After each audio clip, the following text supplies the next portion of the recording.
Ladies and gentlemen, welcome back to another Bodycam video here on the channel. In today's video, I have a lot to cover. It's going to be a little bit more of a lengthy video, so grab a snack, grab a drink, kick it back, and with that, let's get right into the video. So first off, Bodycam has announced their brand new roadmap for 2025. It's going to be some patch notes and a lot of different groups here. Some of the topics we're going to discuss is going to be the devs polishing the game, optimization, a new zombies experience, animation and weapon systems overhauls, gameplay and quality of life improvements, new content, and so much more. But before we get into the video, if you guys do enjoy my Bodycam content, drop a like down below and subscribe for more Bodycam. Let me know down in the comments if you guys have played Bodycam and what your thoughts are on it. Personally, I've had a blast with it. I think it does need some work, and with this video, they're delivering. It's going to take some time. Obviously, this is a year roadmap, so there's going to be different sections and different quarters, but I wanted to discuss some of these topics so that you guys are informed on the current status of Bodycam and what's coming down the pipeline. Now, none of these topics are going to be in order, whether they're coming out in quarter 1, quarter 2, quarter 3,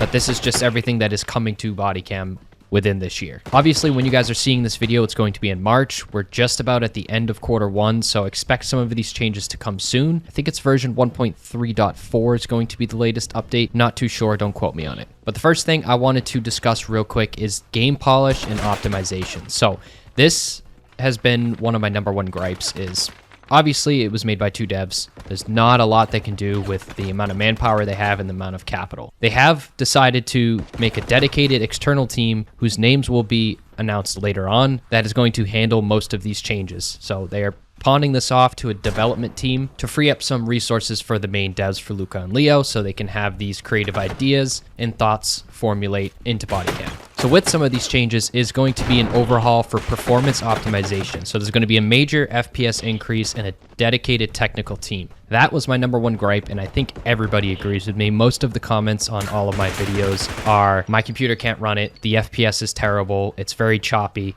I have to run FSR, I have to rely on frame gen. So with this overhaul and performance optimization, I'm hoping to get a lot more FPS. Again, like I said, even with the top of the line 4090, 5090 if you even have one. If you do, good for you, but you're still not going to get anywhere over 100 FPS without FSR or without DLSS. Now that's a perfect segue into the second part for this, which is DLSS integration. So they have finally resolved the issue with DLSS. For those of you that don't know, the last roadmap, they had DLSS scheduled, I think for quarter 2 or quarter 3 of 2024, but they implemented it and it absolutely crashed the game. Now, most of this information I'm getting is from their Discord. It's from their Q&A section and also their dev leak. So if you guys do want to see some of this information and see the Q&As that they answered, they have about 7, 8, or 9 different pictures with question and answers. This is going to be in their Discord, so I'll leave that down below. But the reason why DLSS was removed is apparently DLSS interferes with FSR. It made FSR extremely laggy, and they weren't able to find a pinpoint fix for it. But a specialized team is looking into it, so it will be back in the next roadmap. So it was either, you know, have DLSS in and crash everything else, or just take it out and still use FSR. FSR is not bad. It still works on NVIDIA cards, so you can still utilize that and get that performance increase. It's obviously not as good as DLSS, as most of us know, but it's something. So there's going to be a new anti-cheat implementation. There's obviously not going to be a lot to talk about for this because the more you talk about it, the more you risk exposing the core fundamentals for anti-cheat. There's going to be some crash and bug fixes. So there's going to be major game-breaking bugs and crashes that are going to be fixed. They're addressing performance issues, like I said earlier. There's going to be host migration for peer-to-peer matches. If the host disconnects, the match will continue with a new host. That is one of the biggest changes that I love. Back in the day in MW2 and the older CODs, they didn't have dedicated servers. This was peer-to-peer, meaning a player hosts the server and it uses their network connection. If that player disconnects, most of you know, if you're old enough, you see the host migration.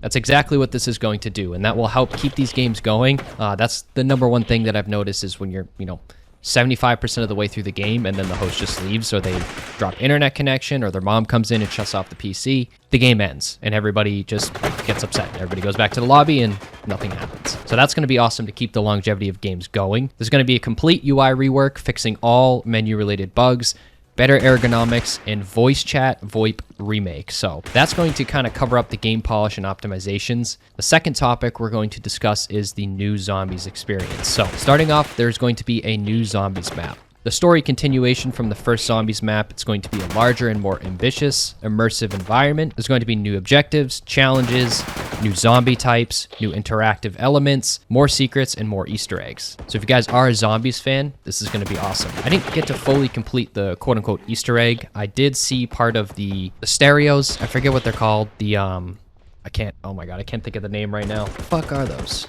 Hey Siri, what are the old music players from the 1960s? Oh, I don't want to use ChatGPT. Oh, okay, fuck you. Oh, they're called record players. Jesus Christ, I couldn't think of the name. The record players that are spread out across the map. They had some story continuation to them. I didn't get through them all. It was a little bit confusing, and some of the audio in it was very loud, so I didn't play Zombies as much. It was very immersive, I can tell you that, like scary enough, but they're going to add some more Easter eggs to it. God, I literally could not think of the name. The third section here is going to be animation and weapon systems overhauls. If you guys didn't know, the skin system got basically pulled from the game. They had a lot of issues with individual cosmetics, and we'll kind of touch on that a little bit here from one of the Q&As. So one of the questions was, why are the player cosmetics different? Will the old customization be back? So the answer to this question from the devs was there was many issues that were encountered with the old system, including but not limited to performance issues tied to the engine, Unreal Engine, limited scope of character customization, and other developer side issues. So unfortunately, they had to change the system to a new basic one. They cannot say if this will be back, as it's hard to find a way to work around the previous mentioned issues and make it work well. If they will be back, they'll announce it. So they basically kind of unified the whole system and made it more simple. A basic, simple system where it's one suit for the entire body. So instead of individually customizing your headgear, your chest gear, your pants, you just kind of have one set of gear. Right now, if you go into Bodycam, you'll have just one loadout that you can buy. They did revamp the R point system where the more you play the game, you get R points and you can purchase skins. At the moment, they took that out because people were abusing it. Can't have nice things. So they have gone back to a more basic customization setting. But in this category, they have a lot of new bullets. There's going to be a complete animation system revamp. There's going to be a new load-in UI animation, advanced weapon handling, complete weapon system revamp, dynamic reloads, meaning that the reload animation adapts to a situation and stress level, with more details coming soon. There's going to be a check ammo animation, camera shake system, a full auto and semi-auto fire mode switching, and more weapons and unique animations. That's one thing I would like. The inspect button, I don't know if it's broken for me, but when I click I, it doesn't do anything. I would like to actually kind of look at my gun, twirl it around, maybe pull the mag out, you know, pull the bullet out of the chamber, cock it back, just do anything with the gun to add more immersion. So I'm excited to see that. Don't know again when that's going to come, but that'll be awesome. The other section here is gameplay and quality of life improvements. The one thing here is going to be the ongoing AI bot enhancements. They did have a question from one of the community members asking if bots being planned to be implemented. And their answer was those will be added in 1.3.4 and will be improved over time. Their difficulty will depend on the player's skill, meaning that if you play well, the bots will also play well against you. Instead of playing against people, you can play against bots, and they scale up in difficulty, which is kind of unique. There's going to be more interactive tutorials for group training and game discovery. This game does kind of just throw you in there, and it's tough to kind of get along with the settings. You can go to the training range and kind of mess around, but you know, going through a group training and an interactive tutorial would be good. I know Siege did this a little while back. I doubt anybody uses it, but it's just a plus to have. There's going to be improved footsteps and spatial audio, enhanced camera effects and combat visuals for suppression effects, bulky effects, fuse effects, health effects, and other dynamic effects. There's going to be new endgame scoreboards, so player stats and highlights, map and game mode voting system, which will be awesome. I don't like that the host can queue the mode and the map. It would be cool if at the end of the game you can vote for the next one. There's going to be new SFX and sound design enhancements, also awesome. The sound in this game is pretty good as it is, but if it gets better, that's also just a plus. And the last topic here is new content. Of course, everything else that we just discussed is new, but this is going to be actual in-game content, meaning maps, guns, etc. So there's going to be a new loadout system for select game modes. So the new game mode is going to be hardpoint. Now, I can't think about playing hardpoint in Bodycam without thinking of Call of Duty. But when you're playing Bodycam, it kind of flips it around a little bit. With Bodycam, you need to play a little bit slower. You need to play a little bit more tactical, kind of like what old Siege was. Because if you run in there, you'll instantly die. It's a one-shot headshot, couple shots to the body. It's going to be unique to see how many people can get on the hard point. There's going to be new maps, so real-world inspired maps, Middle Eastern themed maps, and more maps to be announced.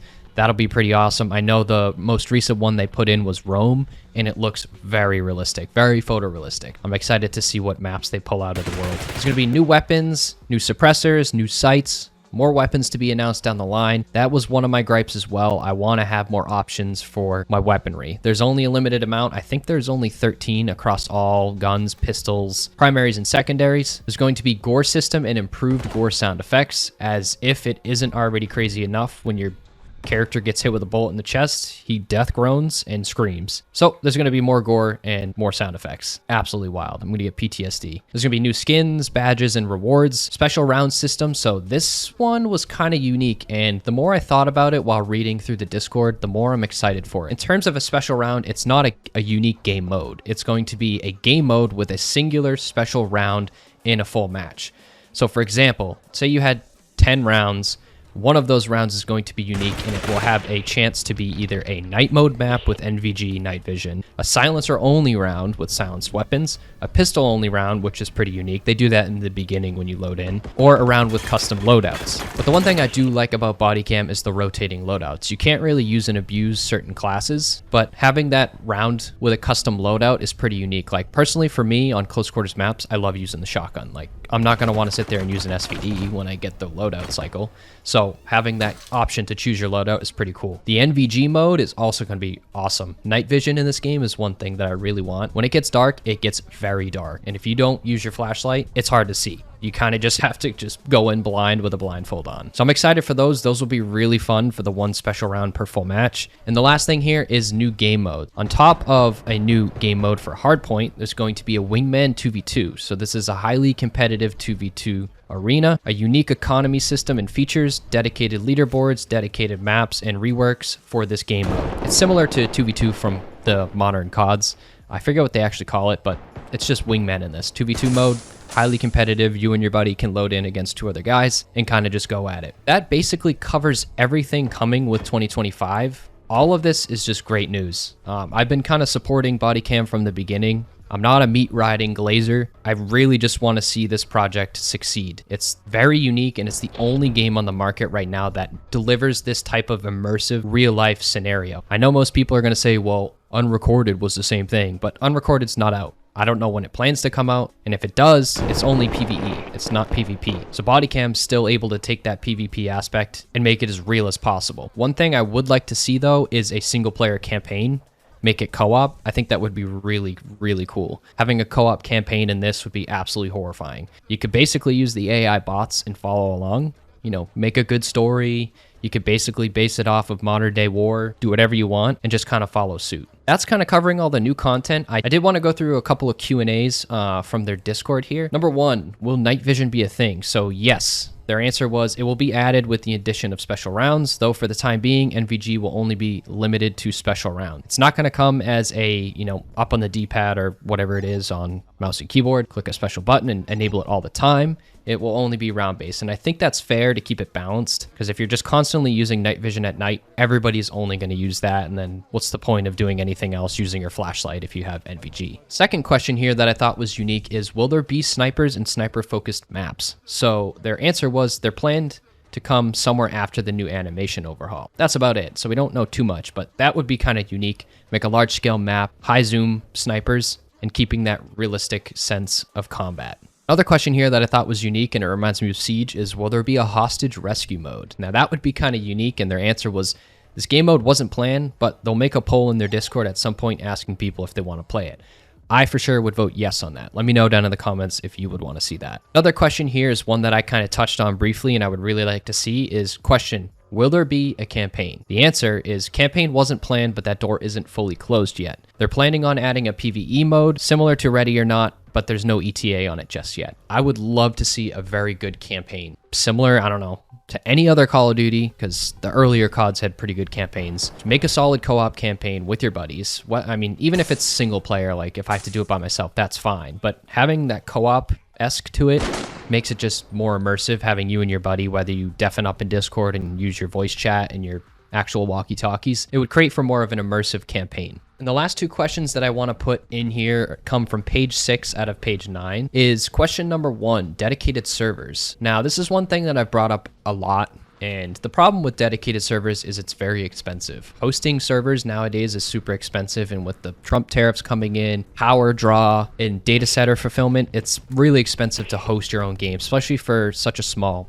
game comparative to, Call of Duty. They have the capital to support that, and you need to have that. But their answer was, speaking to industry professionals, they were recommended against using dedicated servers for the current game modes in the game, and with an addition to host migration, things will only get better. Now, I do agree with that. I think having that host migration will solve basically 80% of the problems. The number one gripe is people just leaving, and that kills the game. So if the host migration works well and people have good enough internet, then it shouldn't be a problem. That's kind of how Call of Duty was in the early days. Host migration would take over and the game would continue. Just hosting servers themselves is very expensive. It's really just the main thing of running it constantly. I work as a network engineer, and we have a lot of clients that run some of their servers in Azure, and Azure is very expensive to keep them running 24/7. You really only want to have them on when you need them. And for this dedicated servers for Bodycam, it's probably not worth it for them. It's going to cost thousands and thousands of dollars a week just to keep these things up and running. Now, the last question I want to discuss in this video is going to be a cliffhanger for you guys. I've seen this comment all over my videos every single time. I had to make an independent video just for it, my most recent one, and it is for Bodycam on consoles. So the question was PlayStation and Xbox versions. Their answer was classified in red. The door's not fully shut yet, so who knows what's going to happen.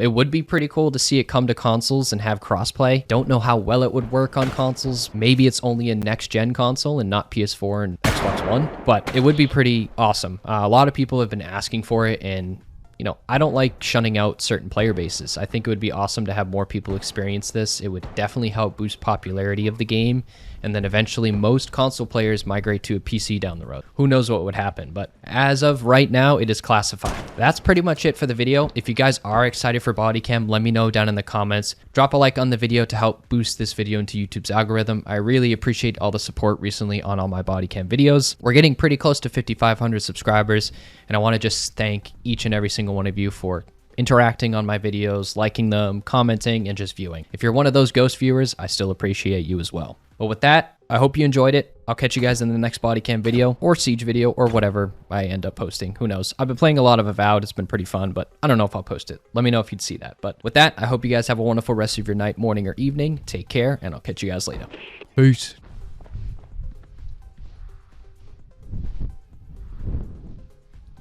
Oh, I'm totally going for a trick shot. Oh, I am not going for a trick shot.